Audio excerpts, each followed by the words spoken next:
before property, I wasn't born here. I wasn't raised here. I came into the UK just in search for greener pasture to kind of better my life. And that journey started in 2004.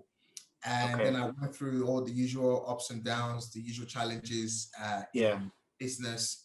And then when I first came to the country many years ago, I did, you name me, any kind of job, I did it.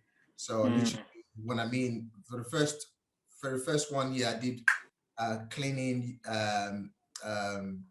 There's a job they used to call beke. When back in those days, it means these people that kind of spray people perfumes in toilets. when you go to clubs, you were a perfume guy. Yeah, in the nightclubs. Yeah.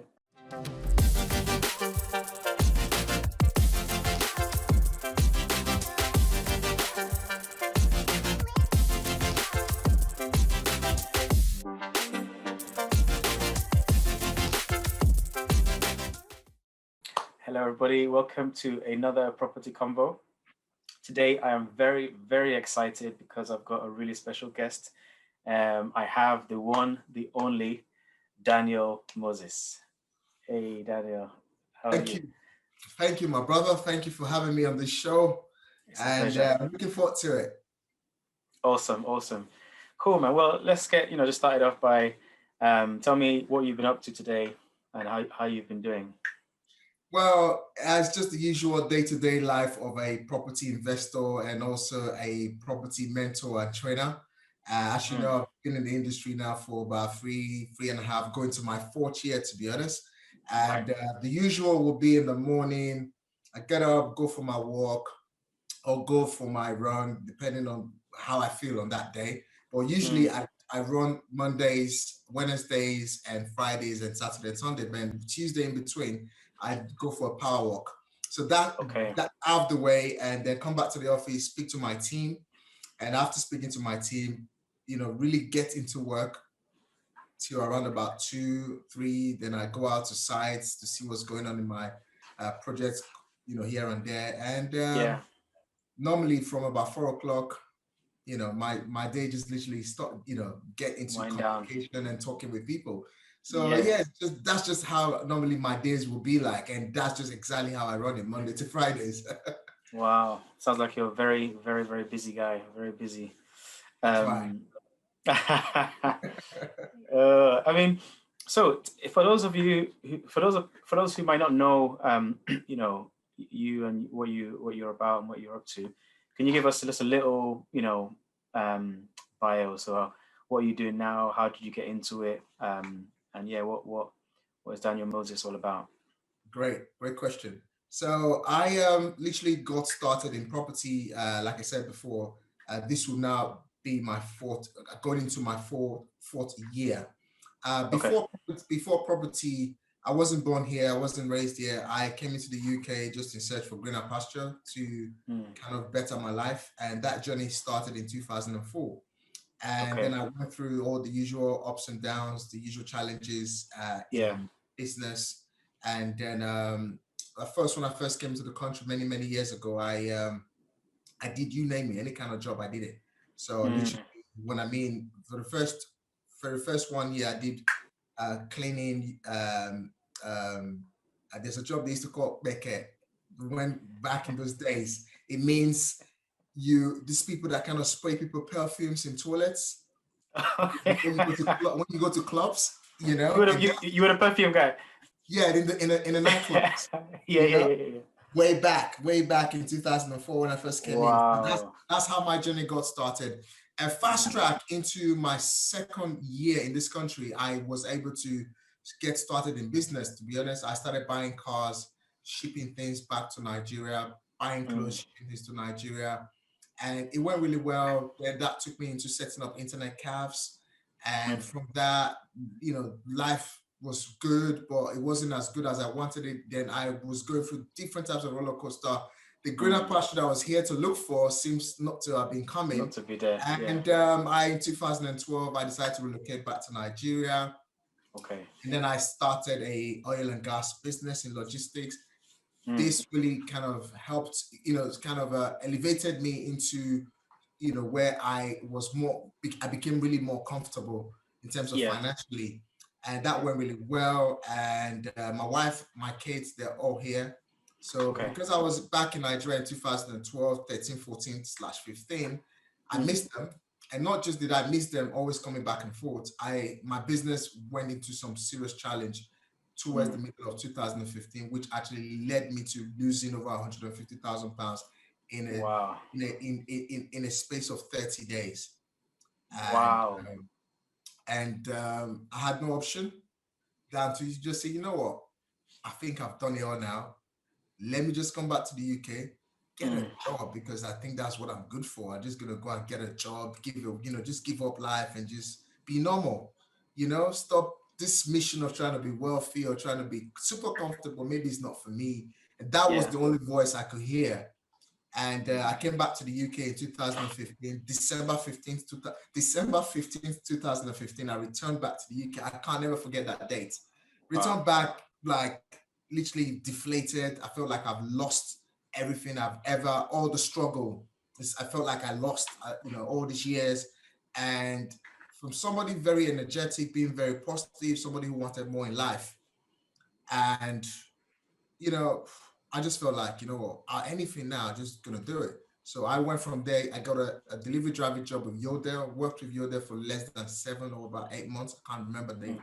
actual timings now. And from there, I felt like, oh, this is not gonna fund the already type of small lifestyle that I had built for myself. And then Yeah. I got into a conversation with someone who introduced me into Uber. From Okay. Uber driver, from that conversation, I got started in Uber, became an Uber driver, became a taxi driver in London, and did that for just under 18 months. This would bring me into around about 2017, late Yeah. 2017.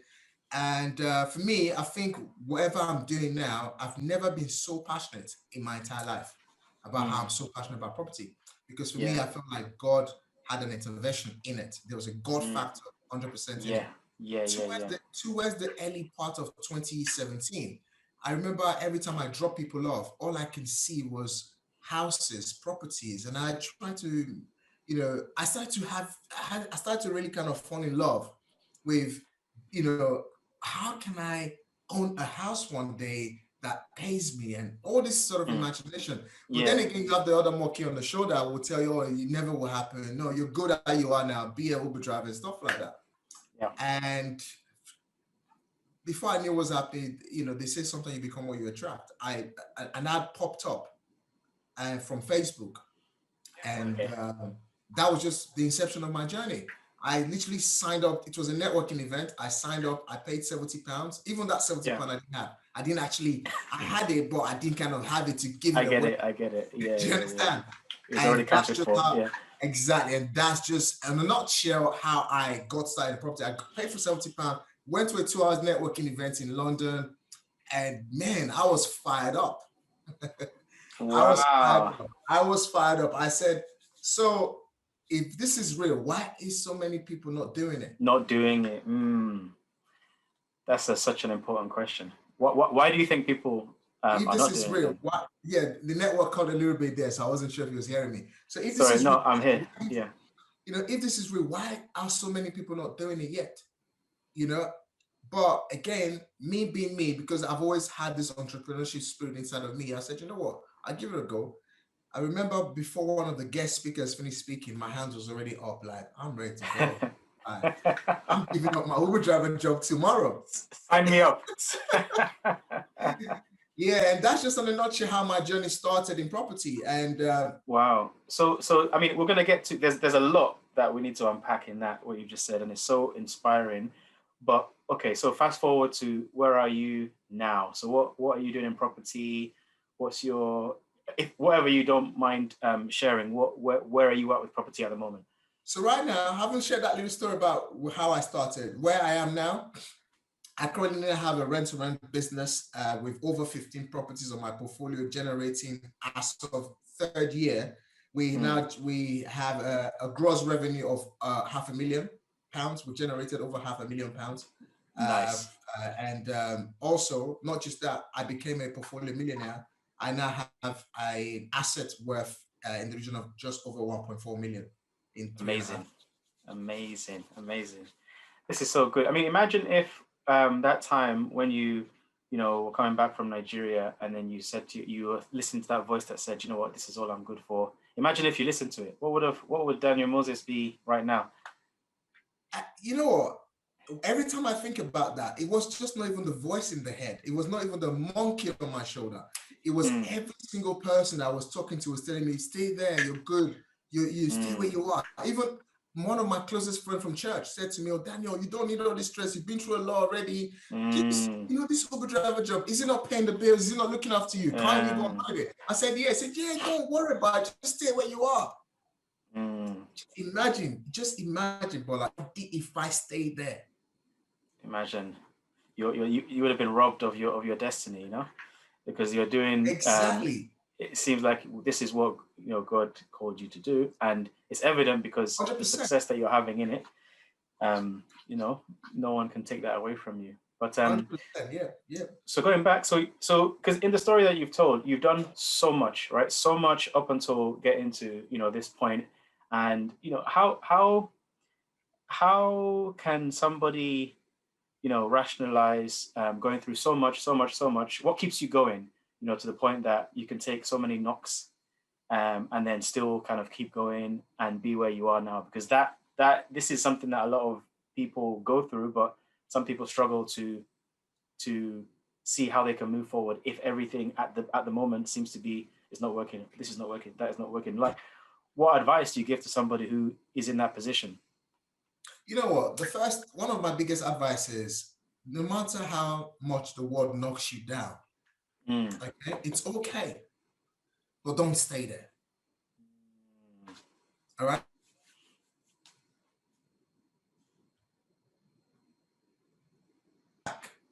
Okay, and that's, you know, the world will knock you down. You know, businesses will fail, but don't stay there. Don't stay there. Yeah. Don't stay there. Just keep fighting, and one day you will find your voice. You know, and many years ago, if someone would tell me I could become a property influencer, or somebody who will even be able to show someone a simple process in property investing, and those people go out and have results for themselves, I would never believe it. And seeing the amount of people, the words, my teachings has actually transformed their life in property just gives me so much joy. So no matter what it is you're going through, there's always light at the end of the tunnel. Yeah. That's amazing. That's amazing. Not only did, you know, you carrying on help you to achieve your destiny, but it's actually helping you to help others to achieve theirs and achieve their goals. Yep. So good, so inspiring.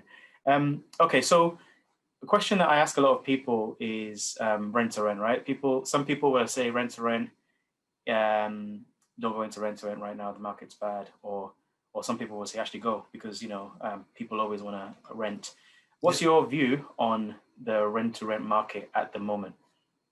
Well, the beauty about rent to rent at the moment, the reason why rent to rent, or the reason why anyone should get started right now in rent to rent is, number one is, how much is it going to cost you to set up? Okay, that's the first question you need to ask yourself. So, for example, you can start a rent-to-rent business with outside of getting yourself educated or getting mentored. Let's just say you need about £7,000 in getting started. So, what's the worst that can happen? You going out and taking your first deal. The worst that can happen is you don't get educated and you lose that money. But if you go out there and you get yourself educated and you get started in a strategy with £7,000, the worst that can happen is that you're going to start making profit after 12 months. Yeah. You're not buying the property, you're renting the property to rent it out again. And when you rent out a property out again, you're renting either as a service accommodation or as a house of multiple occupation. In my entire 3.5 years journey, I have never had one property where I have 5 rooms and all 5 rooms are empty for 1 whole month. It's never happened. Wow. So how do you guarantee that you don't get voids then? What's your strategy? Well, my strategy is, obviously, if you obviously listen to my story, and I said I've done different types of businesses, from selling cars to selling clothes, you name it. It's from even selling like spray perfumes and making, in the toilet, when I say make it, and that thing that they call it.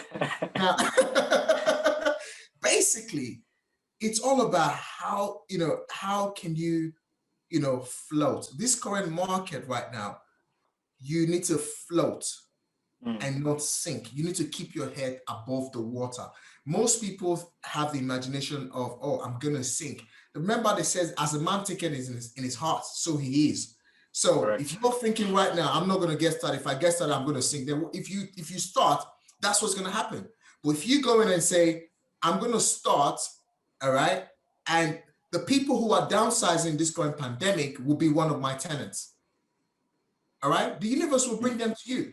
There are people right now in the market who used to live in one-bedroom luxury apartment, paying £1,500 in London, for example, and maybe something has happened. They've lost their job, they couldn't maintain a lifestyle, or you name it. They want something to comprehend that lifestyle. It could be getting an ensuite room because they don't want to go back home. Because if they go back home, somebody, family, friends, or someone might say, oh, they failed. So rather, for them to go back home, they want to rent an ensuite room. Yeah. All right, an average ensuite room in London will cost you between 700 and about 900 to £1,000, depending on the area. Around South London, you're looking about that price. So when you go into areas like probably like next to O2 or Canary Wharf, you're looking from £1,000 to around about £1,300 in the old market. But obviously, because of the current situation, it's all about tweak and test. One of the things, I've managed to stay afloat in this lockdown, and I'll give you a very simple example. When lockdown happened in April, in March, okay? So the first week was, the following week was April the 1st. I had 13 rooms empty. Wow. As of April the 1st, I had 13 rooms empty in my portfolio of over 50 rooms. Yeah. But guess what? I said, all right, no problem. How did I get there? I had just finished a development project. I had 6 rooms in that property. I had a 5-bedroom property that had that was being used as a service accommodation. I had to repurpose that property into an HMO property. So that gives me 11 rooms. Then I had 2 of my other tenants moved there because they said they were vulnerable. But throughout the lockdown, by the 15th of June, my 15 rooms I was back to 100% capacity. Do you understand? How did I manage to achieve it? There were rooms that I could have achieved about 650, all right? But because of the lockdown, probably what I did was what I did was I actually dropped some of the prices from 650 to £600. Even some of them to even offering them moving by this date and get the rest of the month free. Got it. Or sometimes move. I think there was one I actually did. I said, move in now and get 1 month rent free. Okay. So imagine saying that to someone. Your first month is free from the 1st of April to the 31st or 30th of April. Yeah. So it's just about using different type of tactics. I understand. Make sure that people taking the rooms. So it's absolutely a great time to start because there are different ways that you can use, to turn your business around and just dip in and get started. Yeah.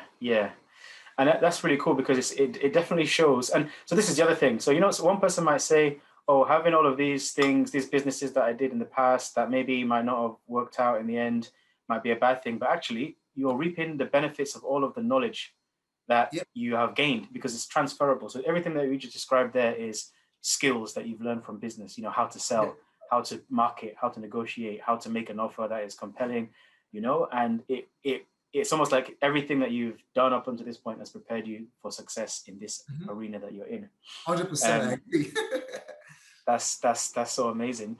And then so you're saying now is a good time to get into rent to rent. So what would you say is the one strategy of negotiating or getting a vendor, right? So people advise there's different ways you can do it. You can do letters, you can do phone calls, you can do this, you can do that. Is there one that you would say, okay, someone just starting out, try this? First of all, is you can't sell a bad product, can you? No. Okay. No. Most renters, the reason why they struggle is because they don't have enough knowledge. The first thing that gets everyone excited in rent to rent is, oh, I'm speaking to a letting agent. Oh, I'm speaking to a landlord. I'm speaking to a letting agent. The the fact is, if you don't know how to sell the product, if you don't know how to present the product, the landlords or the letting agents are not going to open their door for you. One of the things that I always say to my students, and one of the things that's actually helped me when I started in rent to rent, I was able to understand the strategy back to back, and I created conversation. Okay. So instead of me going down to pitch a landlord or pitch a letting agent, what I did was I created a conversation, and the conversation comes from, I'm not selling, but I'm indirectly selling. That makes sense. I understand. Yeah. All right. Yeah. And that opened up a door. So don't overthink, oh, what do I have to say? What are the tips that I need to go and have a conversation with a letting agent? No. Or what are the conversations do I need to go and what are the tips in having a conversation with a landlord? Go in there, understand how long, for example, is the property been on the market. So, for example, if the property has been on the market for 2 months, you know that landlord automatically becomes motivated because most people don't want to cover voids for more than 2 to 3 months. So if your landlord is already covering void for month 1 and month 2, you want to first find out how long has this property been on the market, sir? And the property's been on the market for 2 months. Okay, why haven't you rented it out? Oh, because I wanted a family. Okay, that's fair enough. But in this current market, one of the biggest solutions we provide at Property Welfare Estate is that we relocate workforce. And this workforce that we're relocating, we got a handful of them. And what we're just looking for is building the right relationship to you, Mr. Landlord, so that we can rent this property from you. But it's not going to go to a family this time, but it's going to go to a workforce of individuals working within the IT industry, professional industry, you name it. Bring out all your list and be very confident in saying what you're saying. Yeah. Okay. You are the expert now. And get them to listen to you. And that opens up a relationship and opens up a door. Once you're able to establish that, you might be surprised that the landlord might not even be telling that 2 or 3 properties before. Because he's so pleased with the kind of conversation you're having with him now, he's saying, okay, well, you seem quite knowledgeable. I like you because you can talk. I like you because you've taught yourself really well. But you're not lying, depending on the situation. For me, obviously, I'm just pitching this as me now. I would always leverage on the fact that, again, I've got 50 rooms in my portfolio. I can put you in contact with a few of my landlords to speak to if you're not convinced enough. And the list goes on. And it just explodes the door. This is a business about trust. Somebody has paid £100,000 minimum for deposit. You need to be able to go out there because every single person these days are picking up the phone to call letting agents and landlords talking about rent to rent. It's true. So it's about shifting the sheaves from the shaft. All right? It all comes from knowledge. Okay. And that's just how to go about it. So how does one go about getting that knowledge? What's your advice on that? There's a lot of free stuff. Yeah. Okay, on YouTube. There's a lot of books to read. There's a lot of people like yourself, like myself, people want to talk to. Yeah. But I always say, people. I thank you for including my name in the same as your name, but come on, bros. Like, you're the ogre at the top. I'm learning from you. You're too kind. When people pay, they pay attention. That's the truth. That's number one. Number two is you can go on YouTube and learn and learn and learn. The fact is that YouTube is not going to expose the step-by-step process that you need. You know, it's like, I always say this, it's like in anything in life, you need a roadmap. If I need to get from Bromley to Manchester, I've never been to Manchester before, I'm going to need a sat-nav. You need a sat-nav, yeah. And that's what you need when you're getting started. First of all, plug yourself into an education. Yeah. Okay. Have a roadmap of how to get from point A to point B. I have had I have a few people who went on, they took on their first and second property that I'm now mentoring. I'm now mentoring them. They know what they needed to say and take on the property. Taking on the property, I always say, is the easiest part of the deal. Remaining and staying compliant and managing a tenant compliantly is the biggest challenge. Yes. And I will tell you this, 80% of people who are doing rent to rent, 80% of them, 80% of them are not compliant in how they manage their tenancies. Okay. They're not compliant, even how the property is being run. You know, and I'm saying this because I've been to series of, you know, I have not gone to the next level of, you know, education of myself, because I interact with a lot of, I interact with some, you know, people within the, you know, industry that are like regulate, you know, boards of regulators, you know, people who are actually helping government to implement some certain things now within the, you know, the industry. The thing is, I do feel like rental will become regulated because of all these people giving rental and bad names. And when you go out to build relationship with letting agents, you find that most letting agents don't want to work with a fresher because they always say, oh, we've had bad experience, we've had bad experience, we've had bad experience. Where does that bad experience come from? The lack of knowledge. Lack of knowledge, right. And just focusing on the deal. Yeah. And most people are not in this to scale it to the next level. No. That's the thing. People have a short-term kind of approaches. I just want to get the next deal, but like, are you thinking about the long-term and scaling, which is really, really important. Okay, I mean, are you able to touch on maybe one of those compliance things that, let's say, the most obvious thing that a rent-to-rent investor, like 9 times out of 10, you know they're not doing this and they should be doing it? What would that be? I'll touch on two very, very important points. And two very, very important points is, you know, under the HMO Management Act, an HMO landlord, all right, is required to do a report, okay, to inspect their HMO property, okay, and file the report of that inspection on a monthly basis is required. Most renters don't even know this. Once they put in tenants in there, whether it's a 4-bedroom HMO, whether it's a 5-bedroom HMO, whether it's a 6-bedroom HMO, you're meant to inspect that property monthly and then write a report and file and evidence that information somewhere. Okay. All right. But most people I've spoken to in different events, so many events. I run a networking event as well. And most people come to the networking event and say, oh, I've never had that. So I just thought you put in the tenant pays the rent, you know, I manage the property. So if there's a fault, you know, I get someone to go and do it. And that's management. No, that's not management. All right. It's mandatory for under a mandatory HMO license, which is a 6 or 5 people HMO, that you go into that HMO property once every single month and you do a thorough inspection. The thorough inspection, you have to check that all the communal areas are clear of hazards. You have to make sure that the property is in a habitable standard. The property wear and tear is not, it's been maintained. You name it, the list going and on. Most renters don't know that. Okay. Yeah. Some say we just go in there, we'll have a look at the property and it's fine.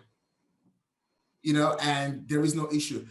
It should still be evident. And again, if you do find faults during the time where you inspected the property, on your sheet of inspection, it should say what the fault is, action to be taken, and when it was by the following inspection, which would be the following month. People don't know. People don't know. Wow. Things like this, and you could be penalized for them. And what kind of fine would you get if you were penalized? The fines are hefty, very hefty. The fines goes from a minimum of £5,000 for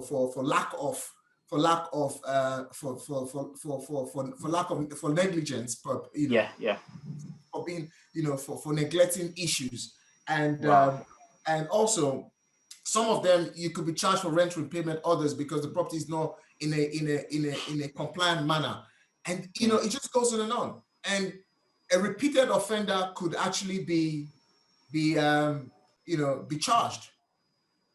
So if you're somebody that the council gets involved, you've been warned a few couple of times and you didn't take it seriously, you could be charged.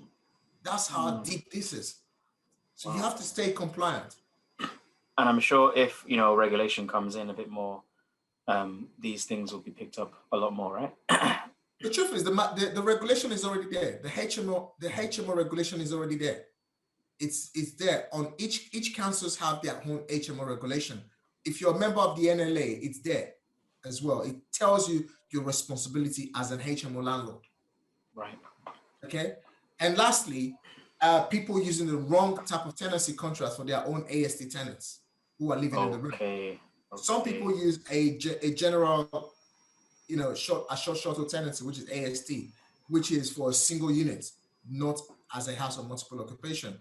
Under house of multiple occupation, if you have 5 rooms, each tenant becomes a member of a designated room. So each tenant is a tenant to their own rooms, not to the entire property. So which means you, as the property manager or the landlord, you can actually go into that property and inspect all the communal areas without any sort of notices.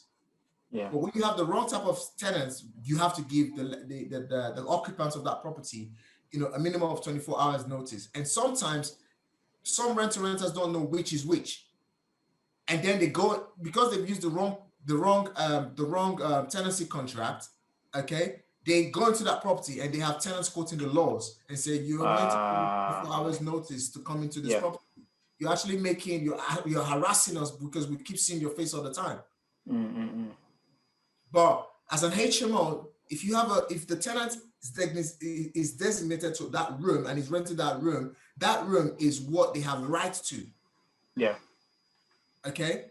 Should you need to access their bedroom, then you need to give them a 24 hours notice. So most renters don't know this. And sometimes most renters just turn up and knock on the doors of a tenant without giving them 24 hours to actually go into that bedroom, saying, I want to inspect.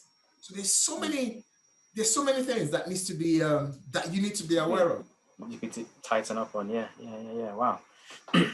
Clearly expert knowledge that you have, which is really evident. So, I guess if people want to brush up on their knowledge, you're the person to go to. You have a kind of training program that you help people out with. Yes, I founded Property Wealth Education. I founded Property Wealth Education this year, February. But before that, we literally got off the ground, by doing it through our other sister company before. But this year we decided to launch the Property Wealth Education, and the Property Wealth Education is a training company, clearly right now focused on rent to rent and how rent to renters can transition into property ownership. So the way we teach buy, refurbish, refinance. However, we've not launched it yet. But the way we've structured the course is actually getting renters to transition into property ownership by leveraging on your rent-to-rent business and your exposure from the rent-to-rent business, and not having to go and look for money and deposit and buying the property, which is exactly what I did. One of the things I bought my first HMO property was, having done rent-to-rent for such a long time, I managed to leverage on the income that I was generating from Property Wealth estates, and then we transition into buying property. So one of the things we teach at Property Wealth Education is to teach you how to get started, get onto the ladder, scale your portfolio, and get you into ownership. One simple journey, step by step. Step by step, yeah. It's a logical step by step. Absolutely. That's what we do. Yeah, we teach people how to do that. And speaking of BRR, so buy, refurbish, refinance.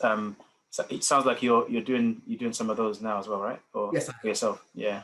Are you able to talk us through any project that you've got going on? So currently, just in September, I acquired a 3-bedroom property in Bromley, and the property I purchased for £450,000, and with the end goal of converting the house into a 6/7-bedroom HMO property. We got planning permission approved for a 7-bed HMO. However, we did have a new building knockback due to layouts and stuff when we then applied for the HMO license. So we're going to keep the property as a 6-bed HMO. So that property at the moment, we've ripped it all back to bricks, completely back to bricks, and we're going to build it back. And then we have a double dormer. From the ground up, as in from scratch? No, we didn't. So basically, we've ripped it back to bricks. So we didn't break the whole property down. So basically, we've ripped the interior. We've ripped it all the way back to bricks. Gotcha. And doing the entire new layouts, within it. And that property, when it's finished, is going to be a 6-bedroom HMO. It's got 2 kitchens inside of it, one downstairs and one upstairs. And Yeah. with the end goal valuation for that property to be valued in the region of between 800,000 to 850,000 pounds. That's the end valuation we're looking at. So in a nutshell, you'd have seen that we actually double the value. I was of that just gonna say, property, yeah. from a 450 property into a property that's going to be valued at 800 slash 800, yeah. 850,000 pounds. And how have you based that valuation? Because have you done, is it bricks and mortar, or did you go for like a commercial valuation? Well, I've actually done this analysis based on brick and mortar slash commercial valuation. So this is why I've given you two numbers. Based on commercial valuation, could get 850 or even more. The analysis for this is that in this postcode, the entire postcode, if most 6-bedroom houses will sell in the region of about 900,000 pounds. Okay. Semi-detached 6-bedroom houses in a postcode goes for about 900,000 pounds. Yeah. So as a HMO property, we are going to be generating 6 rental income from one massive unit. So we have 6 units within a unit, if that makes sense. So 6 units of rooms within one existing semi-detached property. So the income, the valuation obviously will be based on the income, as well as based on what would an average 6-bedroom semi-detached house property value for in that postcode. So I haven't done all this analysis. We were able to arrive at a certain figure, and obviously we go through an in-depth, due diligence and price analysis in order for us to settle for what the end value of that project would be. And I did something similar before, where I took a property that was valued at 430. When it was finished, it was valued at 700,000 pounds. That was in June this year as well. Okay. So that project alone, I was able to pull out over 267,000 pounds plus extra income generated was about between 15,000 pounds. So that one, I managed to pull out at least in excess of just 280,000 pounds slash 300,000 pounds just in June. Yeah. Using that momentum, I was able to go again to do the second project. Yeah, of course. Yeah. Money got in from the project number 1, invested in project number 2, and most of how I got started in this was actually again using all of my own money to do the project. So the beauty about buy, refurbish, refinance is if it's done correctly and if your deals do stack up and go well, you position yourself whereby you're using the same money and to just multiply your asset. Yeah. That's just the beauty about it. So as long as you can get the money for the first one, then you can be okay. That makes sense. I had a question around like build cost. How did you calculate? calculate the build cost for what is the build cost for the 3-bed to 6-bed conversion? It all depends. It all depends on what you're looking to do. So I've seen different HMO developers, and they've said, "Oh, that's expensive," because I wouldn't go to the extreme to build it back. When I got started in this strategy, one of the things I realized is always easier to just open up the entire property and restructure it back. Okay. So if you was to go all the way back to bricks and build it back around London, you're looking in the region between 140 to 180,000 pounds project in terms of build. Okay. You're looking in that region. So that's plus VAT, plus VAT. Remember, there's a 20% VAT. So that's number one. If you wasn't looking to break down walls and go back to bricks, I currently have one of my students who's done something similar, but his cost is about 120,000 pounds, and he hasn't gone all the way back to bricks. So, but it's taking him a bit. It's been too many issues because the walls that was not meant to go down is now going down because he wanted to save cost. But for me, it just makes more sense. Open everything up again and then restructure, and then you might even end up getting a better size of room, get better size of bathrooms. And if you look on my Instagram story today, I actually shared my current project. I went around and you can see it's been opened up completely. All right. And again, it just gives you a brand new house, less issues. For me, it's it's money well spent. You know, spending Yeah. around 120 to 150 or 180. But my Yeah. current project, the one I'm currently doing, the cost of the project is about £167,000 plus VAT. Okay. Okay. And then, because obviously, just thinking about the reason I'm asking is because I'm doing the one in the new year, so I'm just kind of like getting my my ideas together. But have you used Bridge or did you kind of go cash? I am a big fan of bridge loans. Yes. Okay. Okay. Yeah, I mean, because one of the things that I'm looking to do on my end is to fund a big portion of it from investor finance. Mm-hmm. So purchase the down payment for the bridge, but then use the rest of the investment to like fund the build and then Project. pay everything back. Yeah, exactly. Yeah, absolutely. And then, but it's like how long do you have to wait? Have you have to wait for the remortgage or the getting the refinance? Well, the thing about buy, refurbish, refinance for me is an 8 month, maximum 8 months process. First of all, you need a 3 months process to probably buy and plan. Yeah. You need a 3 months process for that, at least minimum of 3 months. Planning permission itself takes about 8 weeks minimum. Okay, so depending on the type of property you're buying. So the first property I bought, it was a bit tired going from a letting agent. Second one, bit tired letting agent, and I got a few other deals on the pipeline at the minute where I'm now going through the auctions. But if Right. you're going through a letting agent, you're looking at least a month to maybe about a month and a half for the process to Yeah. complete. Right. Now, and in terms of doing the building work, you're looking about 3 months to run about 4 months, 4 months and a half, depending on the situation. The Yeah. refinancing, you're looking about at least another 2 months. Okay. So you see, Okay. you have an 8 month Yeah. process. If you're lucky, you can achieve this within a 6 months term, but sometimes I think 6 months can be a little bit over ambitious Right. for you Yeah. to A bit buy, aggressive. Yeah. get it done, and then refinance, because refinancing alone, because there are so many questions, especially with this current situation of COVID. Yeah. They literally want you to personal guarantee if the Mm. rent is not paid by your tenants, that you will pay that rent, which is Right. which is a bit interesting. That's a big guarantee. Okay. Well, that's really interesting. I'm sure I'll probably pick your brain a bit more on that another time. But speaking of COVID, so what's been the impact of COVID?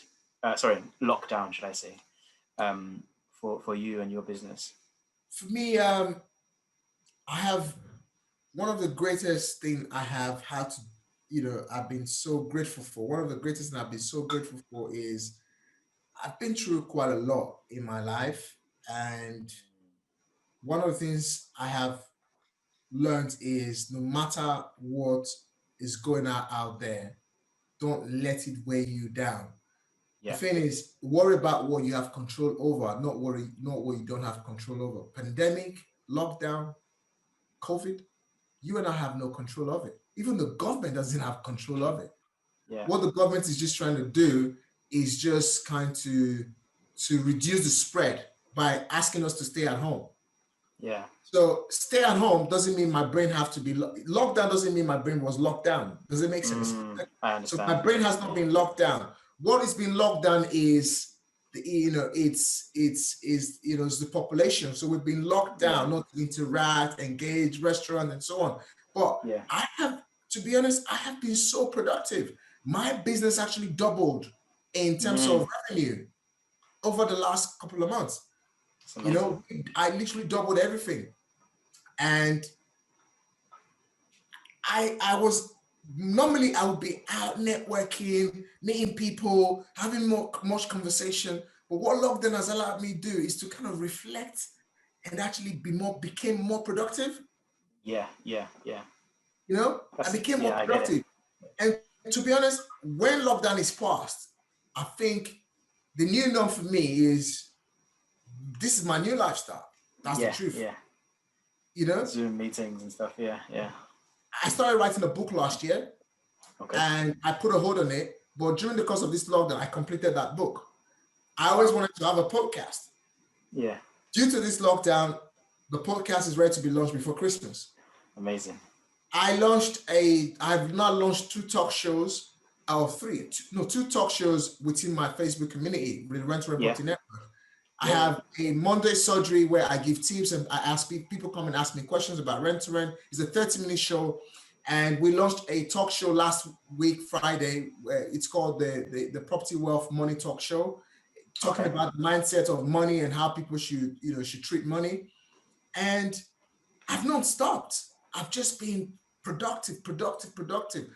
And this is one of the things the wealthy do. The wealthy people don't focus on all this, grumbling, murmuring, the news and all that. That's why the wealth is still being controlled by the 10% of the population. Because the remaining 90% is focused, oh, I've been locked down, I've been this, I've been that. Just imagine Zoom has become, all of a sudden, Zoom is just turned into something else. Amazon, you name it.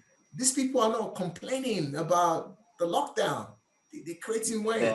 They're benefiting from it. Yeah. I think the lockdown for me, I don't want to talk about. I'm not there of bad news. It's sad a lot of people are dying, but I'm not absolutely. bad news, so I'm not going to really touch it.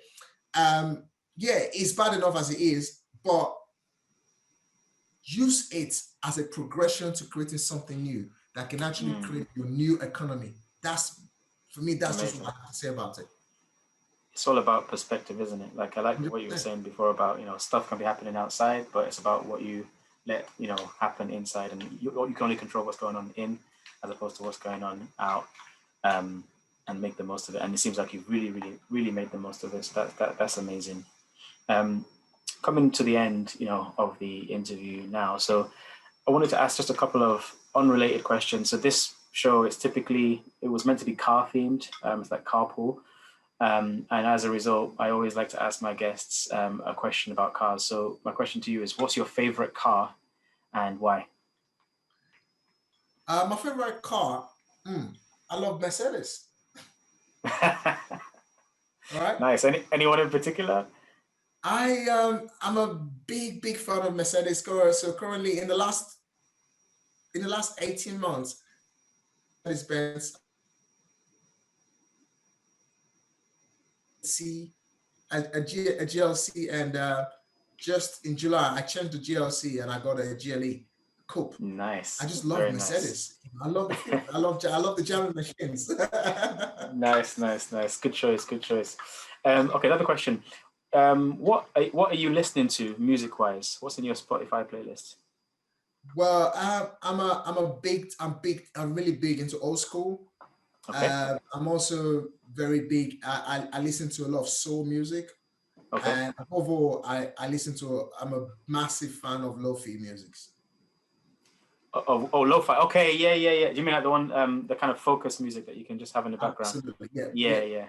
I like that as well. Yeah, like chill out music, right?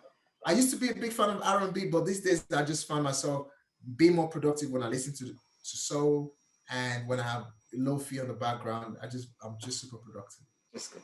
Okay. All good. Okay, so last question or last point. If somebody came to you right now, this minute, and said, I want to get into property, give me some advice, what would you say to them in like 30 seconds? In 30 seconds, first thing I ask them to do is go and get yourself educated in property before getting started. Okay. No problem. So listen, Daniel, this has been amazing. Thank you so much for your time. It's been so informative. I've learned a lot, and it's been just great catching up with you. And you have an amazing story, and I'm so glad at your journey, and I'm looking forward to more greater things happening for you. So that's amazing. If somebody wanted to catch up with you or connect with you online, is there a way that they can reach you? Yes, absolutely. I'm really trying to grow my Instagram at the minute, so I'm doing everything possible. So I think the easiest way to reach out to me is follow me on Instagram. It's Daniel Moses DM at the end, and you can follow me on there. Just DM me so I know you came through the Property Convo. And on LinkedIn, I'm on LinkedIn as Daniel Moses. And if you want to know more of how I can help you in your journey, go and look for PropertyWe, www.propertywe.co.uk on the internet, and that will take you straight into our website. And yeah, other than that, I've been featured on many articles lately. I've got 2 coming out, and I can't wait. And yeah, so Nice. usually can find me anywhere these days. He's everywhere. He's everywhere. Fantastic. Listen, Daniel, thank you so much. It's been a Thank you pleasure. so much for having me on the show. And all the best. Okay. Awesome. Take care, man.